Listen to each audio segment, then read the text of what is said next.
The first sign something was wrong came from the title officer's face.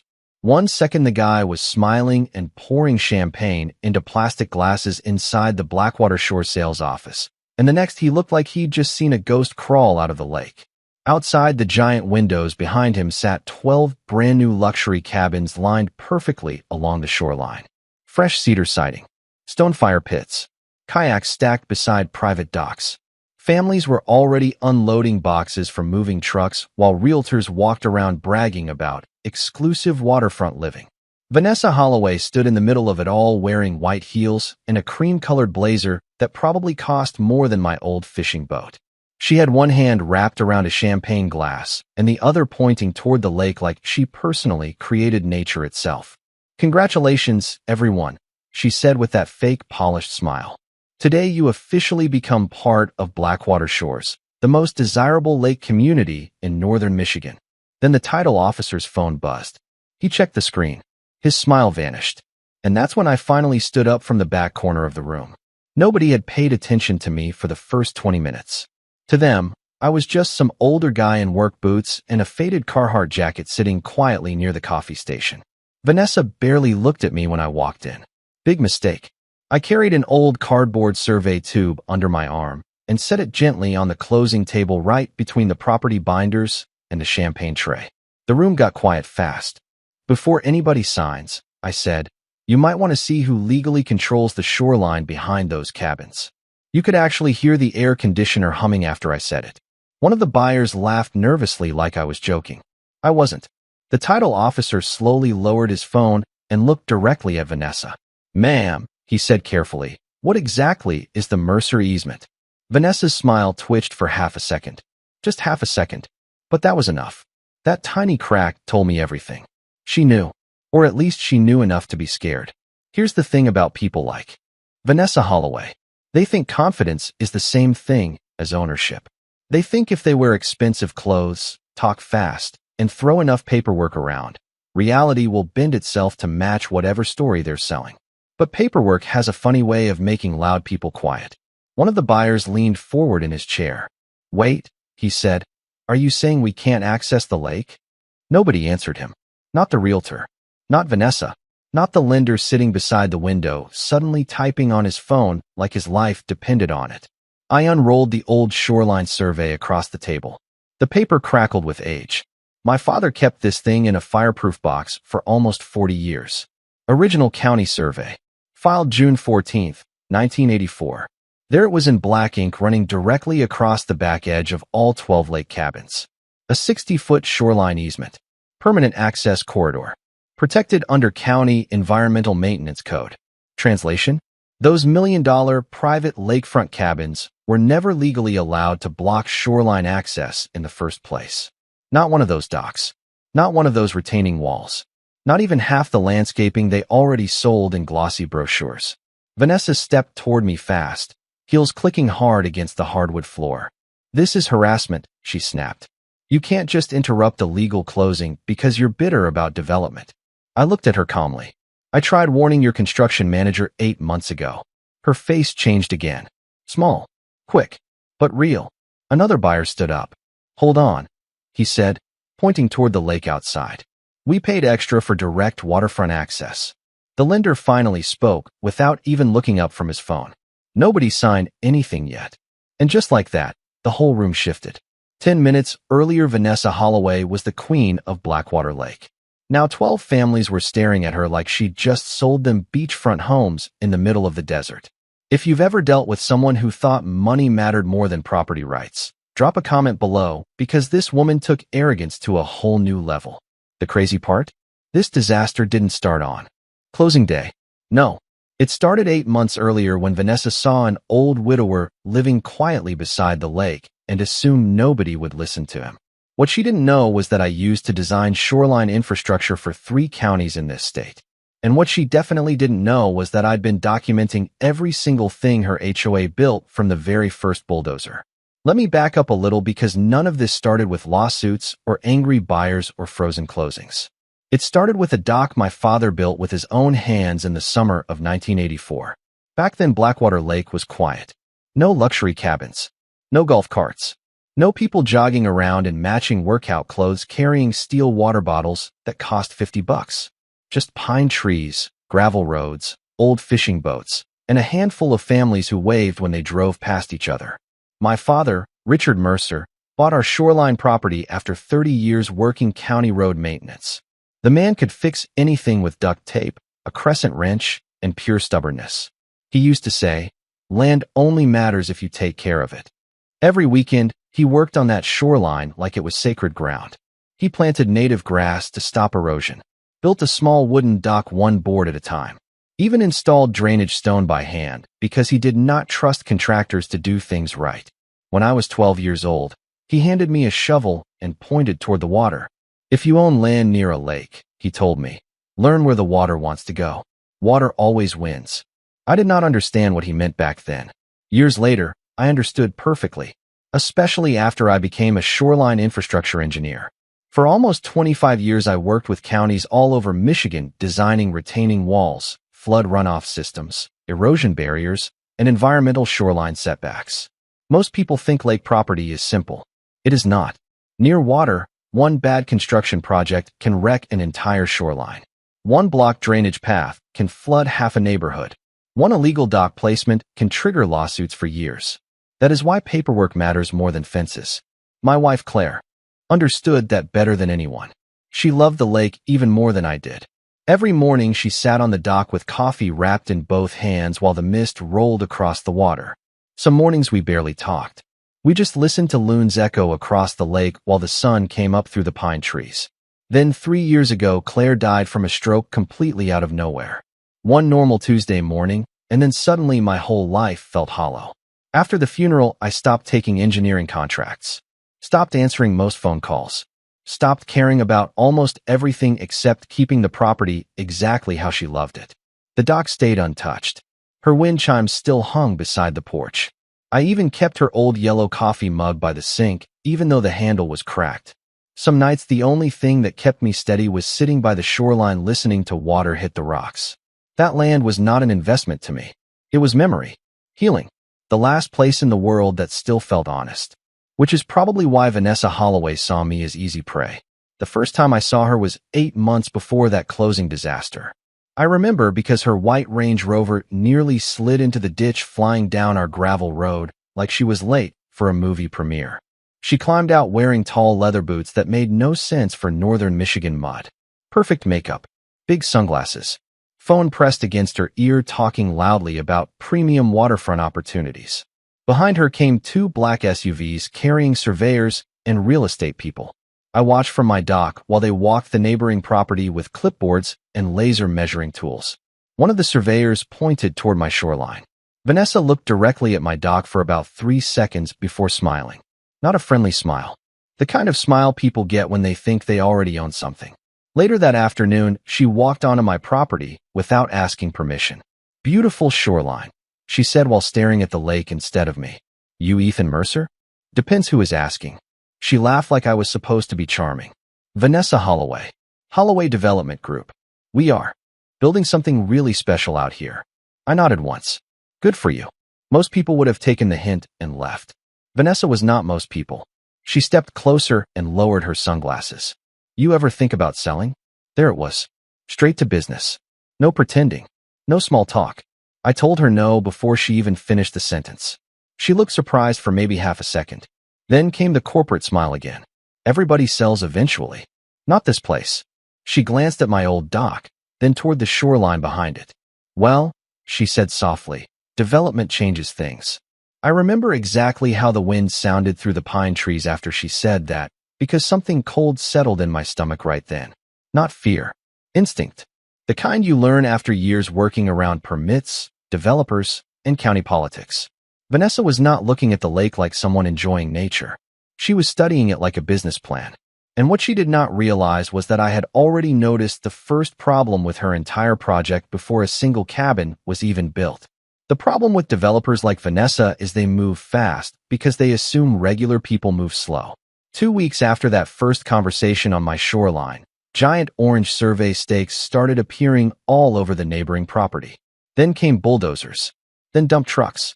Then concrete mixers rumbling down our little gravel road at 6 in the morning like an invading army. Blackwater Lake had always been quiet enough to hear birds across the water. Suddenly, it sounded like a highway construction zone. The smell changed too. Pine trees and lake water got replaced by diesel fuel, hot asphalt, and fresh-cut lumber. Every morning I sat on my dock with coffee watching another piece of the shoreline disappear under machinery. The strange part was not the construction itself. People build near lakes all the time. The strange part was where they were building. I noticed it the second the first retaining wall went in. Too close to the waterline. Way too close. At first I figured maybe they had a revised county variance approval. It happens sometimes. So I drove into town and checked the public permit filings myself. That is when my stomach dropped. Vanessa's entire project was based on a shortened shoreline survey, not the original county shoreline records, not the environmental maintenance maps. The shortened version skipped over the old Mercer easement completely. Now let me explain something because this matters. Easements are not suggestions. They are legal property rights attached to land records. Sometimes they are for utilities, sometimes drainage, sometimes access roads. Ours existed because back in the 1980s the county required permanent shoreline access for erosion maintenance and emergency runoff control. My father signed part of the agreement himself. That 60-foot shoreline corridor was never removed, never challenged, never expired, which meant Vanessa's fancy new cabins were slowly being built directly against protected shoreline access land she did not legally control. That should have stopped the project immediately. But here is where people get fooled in real life. They think if a county issues construction permits, everything must be legal. Wrong. Permits do not erase property rights. Counties approve plans all the time based on incomplete filings. And once enough money gets involved, people stop asking careful questions, especially when lakefront profits are on the table. I decided to give Vanessa one fair warning before things got ugly. So one afternoon, I walked over to the construction site carrying copies of the original shoreline survey maps. The place looked like organized chaos. Nail guns popping nonstop. Framing crews yelling measurements. Country music blasting from somebody's truck radio. In the middle of all that stood Vanessa wearing white jeans and holding a hard hat she clearly had no intention of actually wearing. She spotted me immediately and sighed like I was ruining her perfect day. "Ethan," she said, fake smiling again. "Here to finally discuss selling?" "No." I handed the construction manager a rolled-up survey copy. "You need to look at this before you keep building." The guy opened it right there against the hood of his truck. His forehead wrinkled almost instantly. That got my attention. He traced the shoreline markings with his finger. "What is this access corridor?" he asked.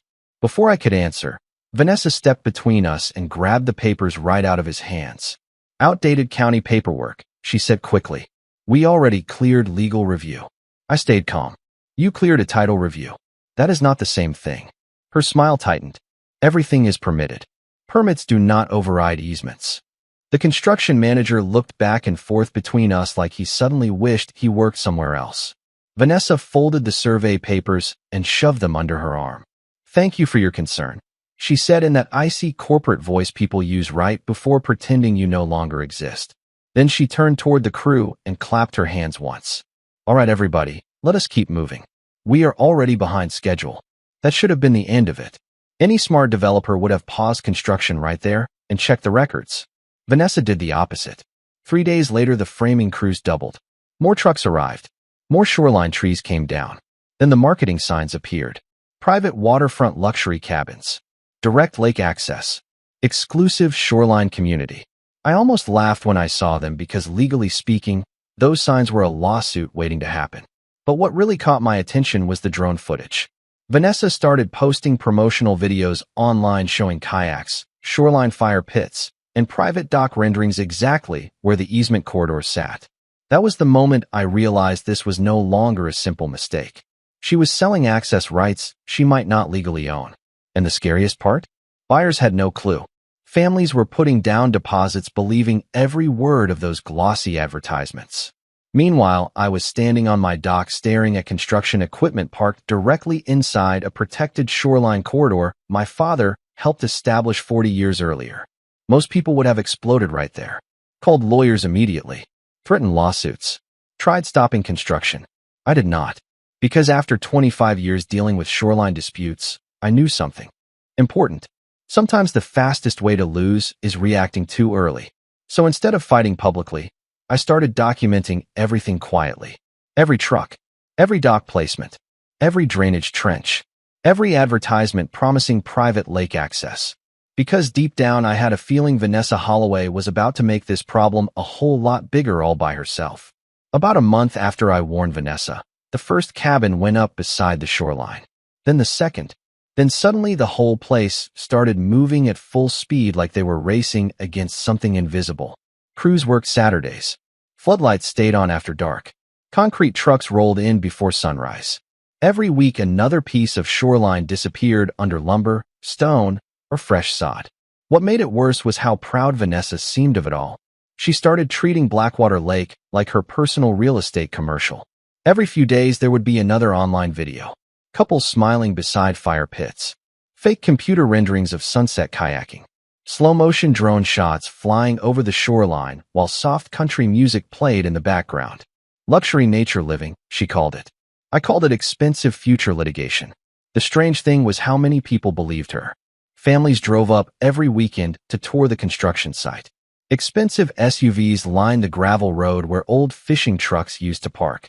Realtors walked buyers around pointing toward the water saying things like, "Every cabin comes with direct shoreline access, and private dock privileges are included with ownership." Every time I heard that sentence, I almost shook my head. Included by who exactly? Because legally, nobody had the right to promise that access without dealing with the easement first. But greed has a funny way of making people ignore details. One afternoon, I was repairing loose boards on my dock when a young couple wandered down near the shoreline, carrying one of Vanessa's glossy brochures. They looked excited. Late 20s maybe. The woman pointed toward the water. "This place is gorgeous," she said. "Can you imagine having coffee out here every morning?" Her husband smiled. "Worth every penny." I almost said something right then. Almost. But I stopped myself. Those two were not the problem. They were trusting paperwork professionals to do their jobs correctly. And honestly, that is what most people do. They assume if homes are being sold publicly, somebody checked the legal details already. That assumption ruins people every day. A few days later, I noticed another problem. Drainage trenches. Construction crews started cutting runoff channels downhill straight toward the shoreline corridor. That immediately got my attention because improper runoff near lakes can become a disaster fast. Heavy rain plus bad drainage equals erosion, flooding, and shoreline collapse. I walked over the next morning while workers were unloading gravel bags. The construction foreman from before spotted me and actually looked uncomfortable this time. "Morning, Ethan," he said carefully. "Morning." I pointed toward the trench line. "You realize runoff cannot legally discharge through that corridor without maintenance clearance, right?" He rubbed the back of his neck. "Look, man, I just build what is on the plans." That usually becomes everybody's favorite sentence right before lawsuits start. He gave a tired little laugh because deep down he knew I was right. Before he could answer, Vanessa appeared from one of the unfinished cabins carrying a clipboard and iced coffee like she owned the entire county. "You really need a hobby," she said. I had one. Quiet lakes. She rolled her eyes. "Everything here is compliant." "No," I said calmly. "Everything here is approved. Those are different things." She stepped closer and lowered her voice. "You keep trying to scare my contractors. I am trying to stop you from selling people something you might not legally control." That hit a nerve. Her smile vanished completely for the first time since I met her. "You know what your problem is, Ethan?" she snapped. "You cannot stand seeing progress." I looked past her toward the shoreline where excavators sat parked inside the easement corridor itself. Progress is not the issue. Ignoring land records is. She crossed her arms. "Our attorneys reviewed everything. Then your attorneys missed something expensive." For a second I thought she might actually pause construction. Maybe call for another survey review. Maybe ask questions. Instead she laughed. Actually laughed. "Nobody is going to care about some old shoreline paperwork from the 1980s. That sentence stayed in my head for days afterward because it told me exactly how Vanessa thought. She believed old documents stopped mattering once enough money showed up. That mindset destroys people in courtrooms every year. The crazy part? She was getting more aggressive, not less. 2 weeks later, huge stone signs appeared at the entrance road. Blackwater Shore's private resident community. Then came security cameras. Then HOA application packets. Suddenly there were rules about shoreline usage, parking restrictions, dock reservations, noise limits, landscaping standards. Vanessa even hired a management company to patrol the property in little electric carts like this was some luxury resort instead of northern Michigan woods. And somehow she still acted like I was the unreasonable one. One evening, I found temporary orange fencing installed partially across the easement corridor itself. That finally made me stop dead in my tracks. I stood there staring at the fencing while lake water rolled quietly against the rocks beside me. The sunset looked beautiful. Orange light across the water. Pine trees moving in the wind. But all I could think about was how dangerous this situation had become. Because now it was no longer just construction mistakes. Vanessa's HOA was actively treating protected shoreline access like private property. That changes everything legally. I took photos from every angle. Timestamped them. Uploaded backups to cloud storage. Saved copies onto 2 separate hard drives. Some people think that is paranoid. It is not. Documentation wins property disputes. Emotion loses them. And deep down, I had a feeling Vanessa Holloway was about to hand me the biggest piece of evidence yet. The real trouble started when people actually began moving in. Up until then, Blackwater Shores had mostly been noise, construction dust, and marketing promises. But once families started unloading furniture and hanging little welcome signs beside their front doors, the situation changed completely. Because now real people were tied to Vanessa's bad decisions. I remember the first weekend residents arrived because the lake looked completely different. Paddleboards floating near the shoreline. Kids riding bicycles down the new paved road. Expensive outdoor grills being rolled onto decks. Somebody even set up string lights around a fire pit 20 feet from the easement corridor. Watching all of it honestly made me feel sick to my stomach. Not because I hated the families. Most of them seemed perfectly decent. The problem was they had no idea what they were actually buying. Every brochure promised exclusive private shoreline living. Every sales packet included lake access maps. Vanessa's entire business model depended on people believing those cabins came with unrestricted shoreline rights. Legally speaking, that was a dangerous fantasy. One Saturday morning, I walked down to check the shoreline after a heavy rainstorm rolled through overnight. The second I reached the new retaining walls, I knew something was wrong. Muddy runoff water was pouring downhill through the drainage trench straight toward the lake. Fresh erosion cuts had already started forming beside the stone landscaping. Worse than that, the runoff channel crossed directly through the protected easement corridor. I crouched beside the water line and touched the soil. Completely unstable. Cheap fill dirt. Probably rushed to save money and hit construction deadlines. That is when I heard somebody behind me. "Excuse me, sir?" I turned around and saw a woman standing beside one of the new cabins holding a coffee mug. Mid-30s maybe. Friendly face. Nervous smile. "Do you live around here?" she asked. "Been here almost 20 years. She smiled wider. "We just moved in yesterday. Beautiful lake, huh?" I looked past her toward the shoreline drainage problem. It used to be quieter. She laughed awkwardly like she was not sure if I was joking. Then she pointed toward the water. The realtor said there are community kayaks and shoreline trails coming soon. There it was again. More promises tied directly to land Vanessa did not fully control. I asked carefully, "Did they explain the shoreline easement situation during closing?" The woman blinked twice. "The what?" "Exactly." That answer told me everything. The buyers were walking into this blind. A few minutes later, her husband came outside, carrying fishing poles still wrapped in plastic. "Morning," he called out cheerfully. "Any good fishing spots around here?" I almost told him the truth right there. Almost told him his $600,000 cabin sat beside one giant legal mess waiting to explode. But I stopped myself again. Angry confrontations would only help Vanessa paint me as the bitter old neighbor trying to sabotage the development. No, I needed evidence. Calm evidence. The kind that survives courtrooms. So instead, I pointed toward deeper water and said, "Base usually stay near the fallen trees on the north side." The guy grinned. "Appreciate it." They walked away smiling while I stood there staring at muddy runoff pouring through protected shoreline land nobody disclosed to them. That afternoon, things got worse. I received an official HOA notice taped to my mailbox. Not mailed. Taped. Like somebody wanted to make sure I saw it immediately. Community compliance warning. According to the notice, my old fishing boat violated visual shoreline standards established by the HOA board. My dock furniture also allegedly failed to match approved community aesthetics. I actually laughed out loud standing there beside my mailbox because the arrogance was unbelievable. Vanessa had built cabins against a protected easement corridor, and now she was trying to find me over lawn chairs. That told me something important, though. She was getting nervous. People who know they are legally secure do not usually start picking pointless fights. They stay confident. Vanessa was doing the opposite. Escalating. Distracting. Creating noise. 3 days later, another notice appeared. This one claimed my shoreline grass violated HOA landscaping rules because native vegetation blocked community lake views. Community lake views. On my property. That was the moment I realized Vanessa was not simply ignoring the easement anymore.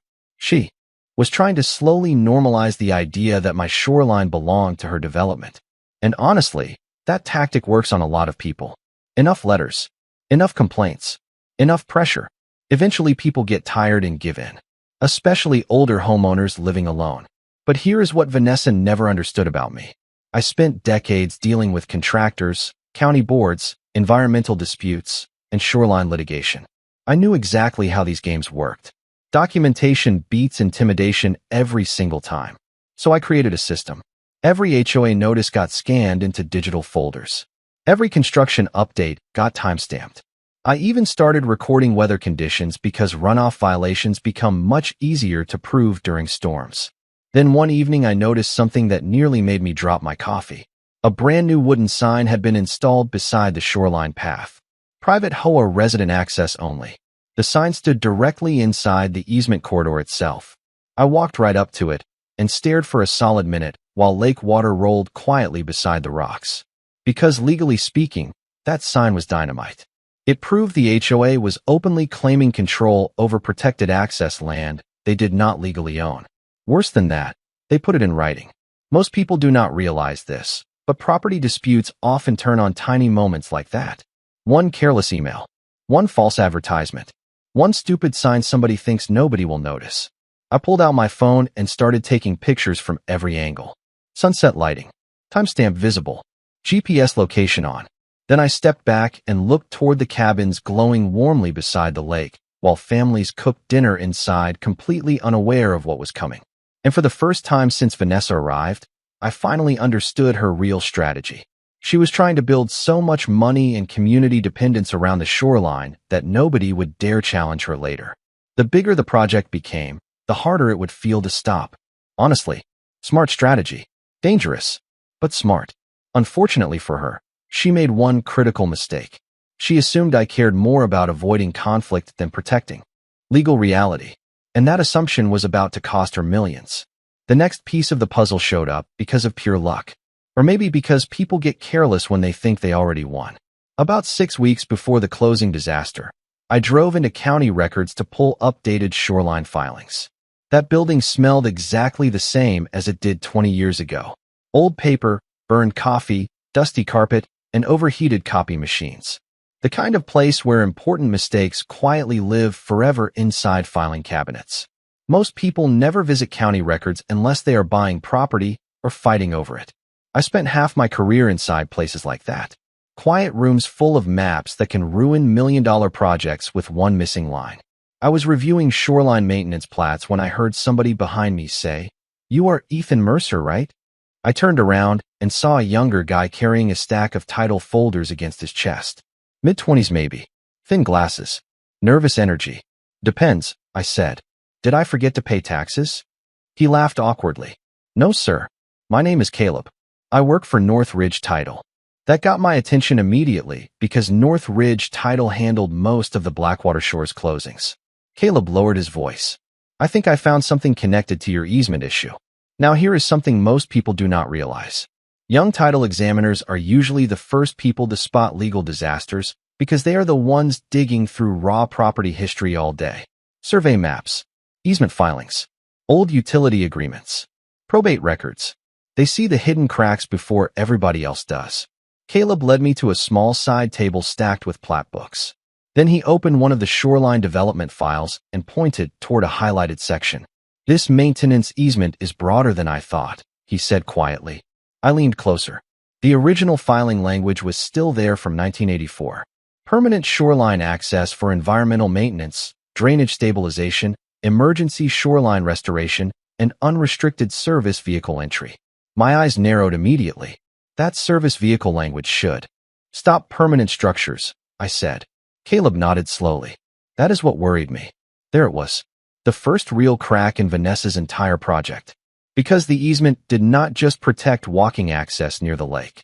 It protected maintenance operations, meaning permanent docks, stone walls, landscaping barriers, and fenced shoreline sections could all become legal violations if they interfered with maintenance entry. And every single cabin Vanessa built relied on exactly those shoreline modifications. Caleb looked nervous now. I do not think our senior reviewer caught this. Or maybe somebody decided not to look too hard. He did not answer that, which was answer enough. Then he slid another document toward me. Internal site planning notes from the development review stage. One line had been circled in red ink. Existing shoreline corridor may require revision or waiver prior to final occupancy certification. My stomach tightened. Vanessa knew. Maybe not every detail, but enough to understand there was a serious legal problem. And instead of stopping construction, she pushed ahead anyway. That changes everything legally. Mistakes are one thing. Knowingly ignoring disclosure risks? Completely different category. Caleb rubbed his forehead nervously. Honestly, I should not even be showing you this. Then why are you? He hesitated for a second. Because my parents almost bought one of those cabins. That hit harder than he probably realized. Because suddenly this whole thing became painfully simple. Regular families trusting professionals to protect them while money moved too fast for careful questions. I asked him, have the buyers been informed about any shoreline access dispute? He shook his head immediately. Not that I have seen. What about lenders? Another head shake. That was bad. Really bad. Because lenders hate uncertainty. You can survive angry neighbors. You can survive lawsuits.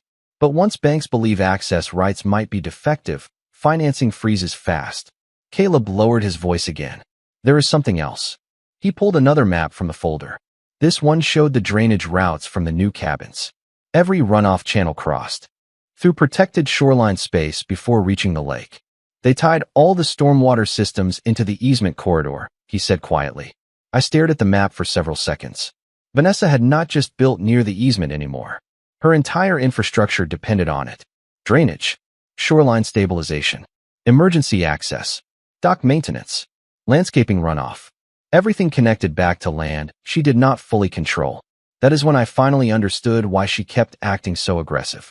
Why she rushed construction. Why she ignored warnings. The whole project was too deep to stop. If she admitted the problem now, the financial damage would explode instantly. I looked at Caleb and asked the question that mattered most. When are final closings scheduled? About 6 weeks. There it was. The ticking clock. After closings finished, families would officially own cabins sitting beside legally disputed shoreline infrastructure. Undoing it afterward would become 10 times uglier. Caleb swallowed hard. What are you going to do? Honestly, at that moment I still was not fully sure. Part of me wanted to file for injunctions immediately. Stop everything before more people got hurt financially. But another part of me knew something important from years dealing with property disputes. Timing matters almost as much as evidence. If I moved too early, Vanessa would frame this as a minor disagreement with one stubborn neighbor. But if the problem surfaced during closing, in front of lenders, buyers, title officers, and attorneys all at once, different story entirely. Because then the issue becomes impossible to quietly bury. I gathered my copies carefully and slid the maps back into the folder. Caleb looked pale now. This could destroy the whole development. I looked toward the county office windows where rain clouds were gathering over Blackwater Lake in the distance. No, I said quietly. Ignoring the easement destroyed it. I am just the guy holding the paperwork. Then I drove home through steady rain while construction lights glowed across the shoreline like nothing was wrong. Families were still touring cabins. Realtors were still smiling. Vanessa was still posting luxury lake videos online. Meanwhile, hidden underneath all that expensive cedar and stone sat one old shoreline agreement from 1984, quietly waiting to detonate. After my meeting with Caleb, I stopped thinking about the situation like an angry homeowner and started thinking about it like an engineer again. Emotions make people rush. Systems reward patience. That lesson took me years to learn. So instead of storming into Vanessa's office waving legal documents around, I got organized. Every morning before sunrise, I walked the shoreline with my phone, documenting changes. Dock placement, drainage runoff, fence installations, landscaping crews blocking shoreline access. I even started carrying a small notebook in my jacket pocket the same way my father used to. Dates, times, license plates, weather conditions. Most people do not realize this, but in property disputes, tiny details matter. A timestamp can beat 1,000 angry arguments. About a month before closing day, Blackwater Shores started looking less like a construction site and more like a finished resort community. Fresh sod rolled across the hillsides. New lantern lights lined the pathways. Outdoor furniture appeared on decks. Somebody installed little decorative signs that said lake life beside the fire pits. The whole thing honestly looked beautiful from a distance. That was the dangerous part. Pretty projects make people trust them. Meanwhile, underneath all that fresh paint sat a legal sinkhole waiting to collapse. Then came the first major storm after construction finished. Heavy rain hammered the lake all night long. Around 3 in the morning, I woke up to thunder shaking my windows. By sunrise, I already knew what I was going to find. Sure enough, runoff water was tearing through the drainage channels behind the cabins exactly the way I feared. Muddy water rushed downhill straight through the easement corridor carrying mulch, loose gravel, and fresh soil toward the lake. One retaining wall already had visible washout beneath the stones. Another section near cabin 7 looked like it had shifted almost 2 inches overnight. I stood there in rain gear staring at the damage, while water rushed past my boots. Then I heard shouting uphill. 2 contractors were arguing beside a flooded trench. I told them this slope needed another drainage pipe, one guy yelled. The other pointed downhill. The whole grade is wrong. Water is bottlenecking at the shoreline. I quietly took photos from every angle while pretending to check my dock lines. That conversation mattered because it proved construction crews already knew the drainage design was failing. Later that afternoon, things got even more interesting. A white pickup truck from the county environmental office pulled into the development. 2 inspectors walked the shoreline carrying clipboards and rubber boots. Vanessa appeared almost immediately, looking stressed for the first time since this whole thing started. Gone was the perfect polished confidence. She kept talking fast while pointing toward landscaping crews trying to cover fresh erosion damage with straw blankets. I stayed far enough away not to interfere, but close enough to hear parts of the conversation. Temporary runoff issue, Vanessa kept saying. Completely under control. One of the inspectors crouched beside the drainage channel and frowned. This runoff path crosses protected shoreline access land, correct? Vanessa hesitated. Tiny moment. But I caught it. That easement issue is being reviewed by legal, she answered carefully. There it was again. Not denial anymore. Review. That meant she knew the problem had become impossible to ignore. The inspector looked unconvinced. You cannot permanently obstruct maintenance corridors with stormwater systems. Vanessa forced a smile. We are fully compliant with county approvals. That sentence again. Approved, not compliant. Huge difference. That evening I received an email from the HOA legal department. Subject, cease and desist interference activities. According to their attorney, my continued monitoring of HOA property created a hostile environment for residents and contractors. They demanded I stop photographing shoreline areas immediately. I laughed so hard reading that email, I nearly spilled coffee on my keyboard. Because legally speaking, you cannot stop somebody from photographing visible property conditions from their own land, especially when those conditions affect recorded easement rights. But the email told me something important. Vanessa was panicking. Calm developers do not send intimidation letters over photographs. Nervous developers do. I printed the email and added it to my evidence folder. Then something happened that changed the entire situation. 3 days later, Caleb called me after sunset.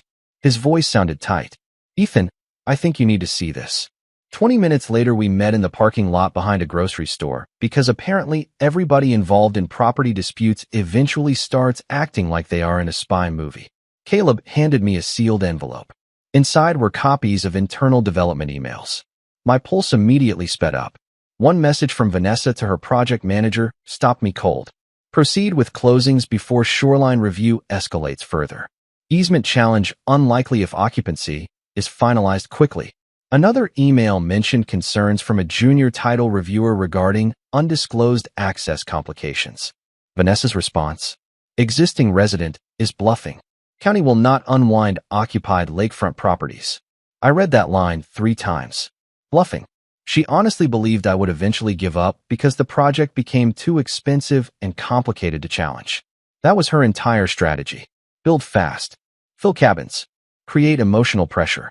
Make the legal reality feel impossible to untangle later. Honestly, it probably would have worked against most people.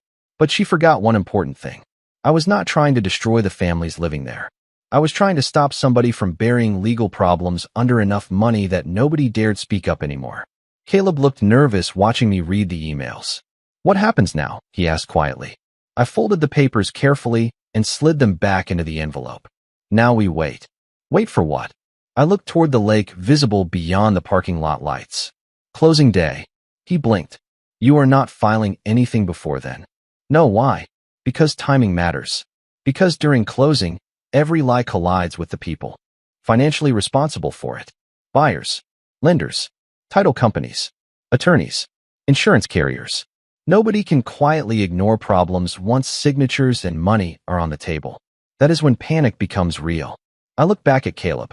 Vanessa built this entire project on the assumption nobody would challenge her publicly at the finish line. Rain started tapping softly against the grocery store windows behind us. She is about to learn the difference between confidence and ownership. Closing day arrived cold and gray. The kind of Michigan morning where fog hangs low over the lake and everything feels strangely quiet before something big happens. I woke up before sunrise and made coffee in Claire's old yellow mug like I always did. Then I sat on the dock for a few minutes listening to water hit the rocks. Across the shoreline, the 12 cabins glowed warmly through the morning mist. Moving trucks already lined the new paved road. Families were carrying lamps, blankets, and boxes inside, smiling like they had finally found their dream homes. Watching it honestly hurt a little because most of those people were not bad. They trusted professionals, trusted paperwork, trusted smiling salespeople in expensive jackets who told them everything was secure. That is the dangerous thing about fake authority. It usually looks polished. I finished my coffee, grabbed the survey tube, and drove toward the clubhouse where the closings were happening. The parking lot was packed. Luxury SUVs, realtor signs, catering trays inside the lobby. Somebody had even hired a violin player near the entrance trying to make the whole thing feel classy and expensive. Vanessa Holloway stood near the front windows greeting buyers like a politician at a fundraiser. Cream blazer, perfect hair, big smile. If you looked at her for 5 seconds, you would think she owned the world. Then she saw me walk in. Her smile froze just slightly before coming back again. Ethan, she said loudly enough for nearby buyers to hear. This is a private closing event. Good, I said calmly. Private is exactly what we need. A few people laughed nervously because they could already feel tension in the room. Vanessa walked toward me with quick little clicks from her heels against the hardwood floor. You really need to stop this obsession, she whispered tightly. People are trying to celebrate today. I held up the survey tube slightly. That depends on what exactly they are buying. Her jaw tightened immediately. There it was again. Fear. Real fear this time. Not irritation. Not annoyance. Fear. Before she could answer, one of the title officers called everybody toward the conference tables. Buyers started sitting down beside stacks of closing paperwork. Loan packets. Insurance forms. Property disclosures. Millions of dollars about to officially change hands. I stayed quiet in the back corner while the process started. Vanessa kept smiling and talking about luxury community values, while lenders reviewed signatures. Then one of the title officers opened an email and suddenly stopped talking mid-sentence. Same exact moment from the beginning. Silence spread across the room like cold water. He looked at his screen again, then toward me, then back toward Vanessa. Ma'am, he said carefully, we may have a problem regarding the shoreline access disclosures. Every conversation in the room stopped instantly. Vanessa gave a little fake laugh. I am sure whatever it is can be handled later. No, the title officer said slowly. I do not believe it can. That was my moment. I stepped forward quietly and laid the old survey across the center table. The paper crackled as it rolled open. Some of the buyers leaned closer immediately. Others just looked confused. I pointed toward the marked shoreline corridor running behind all 12 cabins. This easement was recorded with the county in 1984, I explained calmly. It protects shoreline maintenance access, drainage operations, emergency service entry, and environmental stabilization rights. One buyer frowned. What does that mean exactly? I looked him straight in the eye. It means the shoreline behind these cabins may not legally belong to the HOA the way you were told. The room exploded into noise. Wait, what? Are the docks legal? Hold on. Our realtor never mentioned this. Vanessa immediately raised both hands, trying to regain control. Everyone calm down. This is an outdated filing issue being exaggerated by a hostile neighboring property owner. I stayed completely calm. Then why did your internal emails discuss rushing closings before shoreline review escalated? The room went dead silent again. Vanessa's face lost all color. One lender slowly lowered his pen onto the table. Internal emails, he repeated carefully. I pulled copies from the survey tube and handed them toward the title officers. Caleb sat quietly near the back wall, pretending not to exist, while every attorney in the room started reading. One buyer stood up suddenly. You sold us lakefront property without guaranteed shoreline rights. Vanessa tried smiling again, but now it looked shaky and desperate. The development still has county approvals. Approvals are not ownership, I said. Permits do not erase easements. The lender beside the window finally spoke up. We are suspending funding review immediately pending legal clarification. That sentence hit the room like a thunderclap. Buyers started talking over each other. Realtors grabbed phones. One woman looked like she might cry. Another guy snapped. You told us this was fully reviewed. Vanessa pointed at me angrily. He is sabotaging this project because he refused to sell his outdated property. I looked directly at her. No, Vanessa. You sabotaged it the moment you started selling shoreline access you did not fully disclose. One of the title attorneys adjusted his glasses while reading the easement language again. This maintenance corridor appears to supersede several shoreline structures currently installed on the property. Another lender stood up immediately. Then our risk department needs to halt every remaining closing today. That was the exact second Vanessa Holloway realized the entire thing was collapsing. Not because of yelling. Not because of threats. Paperwork. Quiet, boring paperwork. The thing she dismissed for almost a year. She looked around the room desperately, trying to regain control, but the power had already shifted. Buyers no longer looked at her like a confident developer. Now they looked at her like somebody who sold them uncertainty wrapped in expensive marketing. One man near the front table finally said what everybody else was thinking. So what exactly do we own if the shoreline rights are disputed? Nobody answered him right away, because suddenly the truth was sitting in the middle of the room for everybody to see. Those beautiful cabins beside Blackwater Lake were built on assumptions. And assumptions are worthless once real property records show up. The fallout hit fast. Faster than even I expected. By the next morning, every remaining closing at Blackwater Shores had been frozen. Lenders stopped funding transfers. Title insurance companies opened emergency legal reviews. Buyers started calling attorneys instead of movers. And the fancy little clubhouse Vanessa built for celebration suddenly looked more like a waiting room outside a courtroom. For 2 straight weeks, the development sat in limbo while lawyers crawled through shoreline records, drainage maps, permit filings, and disclosure paperwork. Trucks stopped arriving. Contractors disappeared. Half-finished landscaping dried out beside the cabins because nobody wanted to spend another dollar until they knew what was legal and what was not. The craziest part? None of this happened because I filed some giant lawsuit overnight. It happened because the truth finally reached the people handling the money. That is the lesson most people never learn.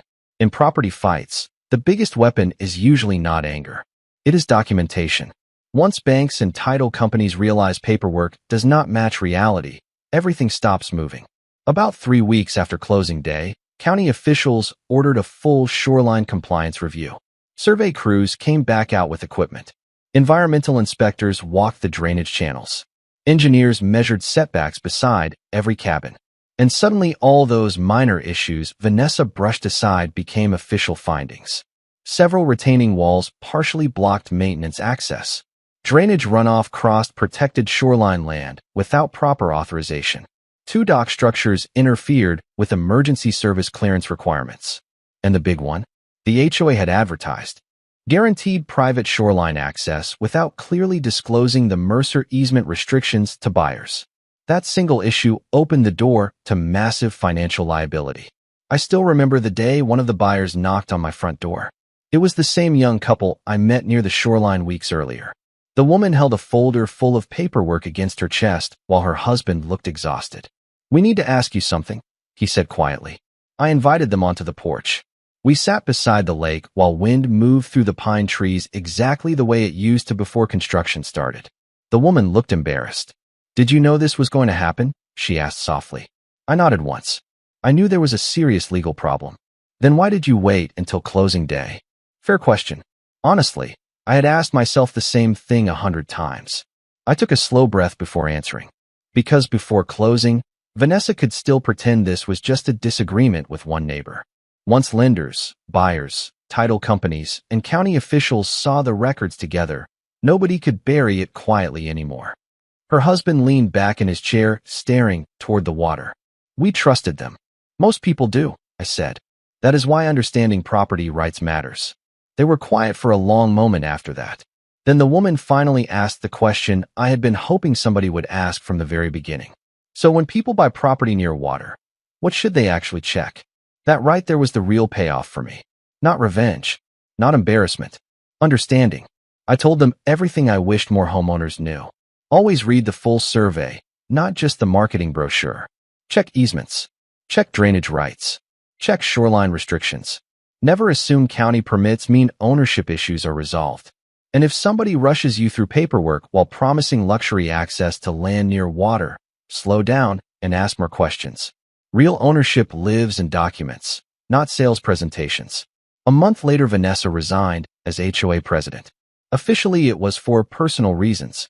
Unofficially, nobody trusted her anymore. Several buyers joined together in a civil claim against the development group over disclosure failures and delayed occupancy costs. The county forced major shoreline redesign changes before any future occupancy approvals could continue. A few of the cabins eventually sold later after legal agreements were rewritten properly. Others sat empty for months. As for the giant private HOA resident access only sign sitting inside the easement corridor, county officials made them remove it completely. I watched workers pull the posts out of the ground one rainy afternoon while lake water rolled quietly against the rocks nearby. Funny thing is, after all the lawyers and meetings and panic settled down, Blackwater Lake slowly started sounding like itself again. Fewer construction trucks, fewer sales tours, more quiet mornings. One evening near the end of summer, I sat on my dock holding Claire's old yellow coffee mug while the sunset spread orange light across the water. Loons echoed somewhere across the lake. Pine trees moved softly in the wind. And for the first time in almost a year, the shoreline felt peaceful again. I looked toward the cabins in the distance and thought about how close all those families came to inheriting a hidden legal disaster nobody bothered explaining properly. That is the dangerous thing about fake authority. It depends on people staying intimidated, confused, or distracted long enough to stop asking questions.